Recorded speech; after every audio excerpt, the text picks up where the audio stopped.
अच्छी किस्मत के लोग थोड़ा भी बुरा होने पर भगवान को कोसते हैं और बुरी किस्मत के लोग थोड़ा भी अच्छा होने पर भगवान का स्मरण और धन्यवाद करते हैं। मैंने पूछा कैसे करूं तेरी पूजा, भगवान बोले तू खुद मुस्कुरा और औरों को भी मुस्कुराने की वजह दे, बस हो गई मेरी पूजा।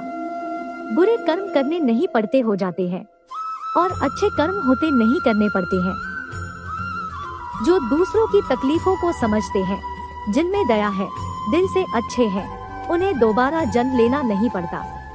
आपके साथ अब तक जो हुआ अच्छे के लिए हुआ, आगे जो कुछ होगा अच्छे के लिए होगा, जो हो रहा है वो भी अच्छे के लिए हो रहा है, इसलिए हमेशा वर्तमान में जियो, भविष्य की चिंता मत करो। कृष्ण कहते हैं, यह बात हमेशा याद रखो, कैसे भी हालात हो, किसी प्रकार का अन्याय, पाप या किसी भी गलत बात का समर्थन नहीं करोगे, चाहे वह पति या पुत्र। कृष्ण कहते हैं, अहंकार मत कर किसी को कुछ भी देकर, क्या पता तू दे रहा है या पिछले जन्म का कर्जा चुका रहा है। कर्म का धर्म से अधिक महत्व है, क्योंकि धर्म करके भगवान से मांगना पड़ता है, पर कर्म करने पर भगवान स्वयं फल देता है। उससे मत डरो जो वास्तविक नहीं है, ना कभी था ना कभी होगा। जो वास्तविक है वो हमेशा था और उसे कभी नष्ट नहीं किया जा सकता। संबंध उसी आत्मा से जुड़ता है जिनका हमसे पिछले जन्मों का कोई रिश्ता होता है, वरना दुनिया के इस भीड़ में कौन किसको जानता है। मुंह से माफ करने में किसी को वक्त नहीं लगता, पर दिल से माफ करने में सारी उम्र बीत जाती है। जिंदगी के इस रण में खुद ही कृष्ण, खुद ही अर्जुन बनना पड़ता है, रोज अपना ही सारथी बनकर जीवन के महाभारत से लड़ना पड़ता है।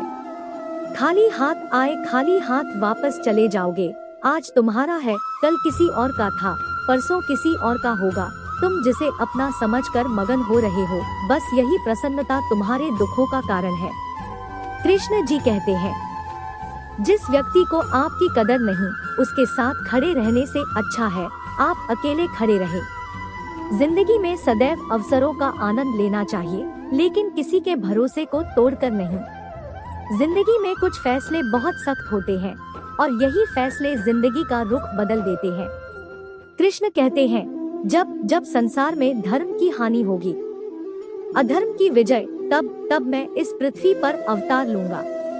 याद रखना, अगर बुरे लोग समझने से समझ जाते तो बांसुरी बजाने वाला कभी महाभारत होने नहीं देता। जिंदगी में अच्छे लोगों की तलाश मत करो, खुद अच्छे बन जाओ, आपसे मिलकर किसी की तलाश पूरी हो जाए। दुनिया के सबसे ज्यादा सपने इसी बात पर तोड़े हैं। क्या कहेंगे लोग? जो एक गुनाह माफ ना करे वो है न्यायाधीश, जिसकी शरण में जाने से हजारों गुनाह माफ कर दे वो है द्वारिकाधीश। कृष्ण और राधा का प्रेम अविरल बहती गंगा के समान शुद्ध है। परस्पर एक होते हुए भी दोनों एक दूसरे से मिलने को तरसते हैं। तेरे साथ को तरसे, तेरी बात को तरसे, तेरे होकर भी एक मिलन को तरसे। आस्था और प्रेम पर व्यक्ति का स्वयं नियंत्रण होता है। जहाँ आस्था और प्रेम लग जाता है, वही श्री कृष्ण के दर्शन हो जाता है, क्योंकि श्री कृष्ण सर्वव्यापी है। प्रेम और आस्था दोनों पर किसी का जोर नहीं। यह मन जहाँ लग जाए वही ईश्वर नजर आता है। राधा कृष्ण का मिलना तो बस एक बहाना था। दुनिया को प्यार का सही मतलब समझाना था। एक दूसरे से बात करने को सोचते हैं, एक दूसरे के होकर भी मिलन की संभावना नहीं है। प्रहलाद जैसा विश्वास हो, भीलनी जैसी आस हो, द्रौपदी जैसी पुकार हो, मीरा जैसा इंतजार हो, तो कृष्ण को आना ही पड़ता है। जीवन में आधे दुख इस कारण जन्म लेते हैं क्योंकि उनसे आशाएं बड़ी होती है। इन आशाओं का त्याग करके देखो, जीवन में सुख ही सुख है। लोग कहते हैं अपनों के आगे झुक जाना चाहिए, किंतु सच बात तो यह है, जो अपने होते हैं वह कभी झुकने नहीं देते। तुम अपनी पीड़ा के लिए संसार को दोष मत दो। अपने मन को समझाओ, तुम्हारे मन का परिवर्तन ही तुम्हारे दुखों का अंत है। अगर तुम अपना कल्याण करना चाहते हो तो सभी तरह के उपदेशों, सभी धर्मों को छोड़ कर मेरी शरण में आ जाओ, मैं तुम्हें मुक्ति प्रदान करूंगा। सुख दुख का आना जाना सर्दी गर्मी के आने जाने के जैसा ही है। इसलिए इन्हें सहन करना सीखना ही उचित है। संवाद से मिल सकता है हर बात का समाधान, और खुलकर संवाद करने से संभल जाएगा आपका भविष्य और वर्तमान। मन का मैल मिटा दो, चारों धाम मेरे अंदर है। शिव मेरे अंदर है, श्री राम मेरे अंदर है। किसी दूसरे के जीवन के साथ पूर्ण रूप से जीने से अच्छा है कि हम अपने समय के भाग्य के अनुसार अपूर्ण जिए। बुरा वक्त आपको जिंदगी के उन सच से सामना करवाता है जिनका आपने अपने अच्छे वक्त में कभी ख्याल भी नहीं किया होता है। तुम्हारा मोहग्रस्त होकर अपने कर्तव्य पथ से हट जाना मूर्खता है, क्योंकि इससे ना तो तुम्हें स्वर्ग की प्राप्ति होगी और ना ही तुम्हारी कीर्ति बढ़ेगी। धर्म चाहे जो भी हो, अच्छे इंसान बनो। हिसाब हमारे कर्म का होगा, धर्म का नहीं।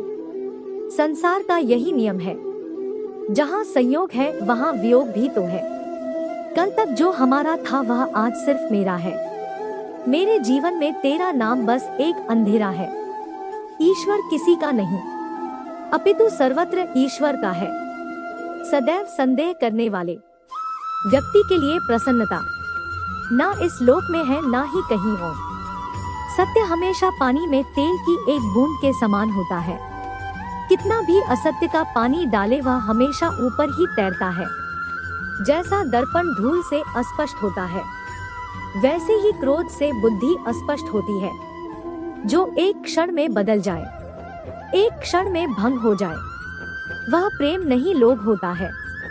भाग्यवान वह होते हैं जो राधा कृष्ण के दरबार में शीश झुकाते हैं। जान से ज्यादा अनुभव बड़ा है, अनुभव से ज्यादा जिंदगी बड़ी है। जिंदगी में रिश्तों की कमी है और रिश्तों में प्रेम ही नहीं है। जो है माखन चोर, जो है मुरली वाला, वही है हम सबके दुआ खाने वाला। अपने जीवन में कभी भी ना किसी को आनंद में वचन दे, ना क्रोध में उत्तर दे और ना ही दुख में कभी निर्णय ले। तुम उसके लिए शोक करते हो जो शोक करने के योग्य नहीं है, और फिर भी ज्ञान की बातें करते हो। बुद्धिमान व्यक्ति ना जीवित और ना ही मृत व्यक्ति के लिए शोक करते हैं। जब जिंदगी में बुरा समय आए तब समझ लेना कि अच्छे कर्म का समय आ गया है। जय श्री कृष्ण।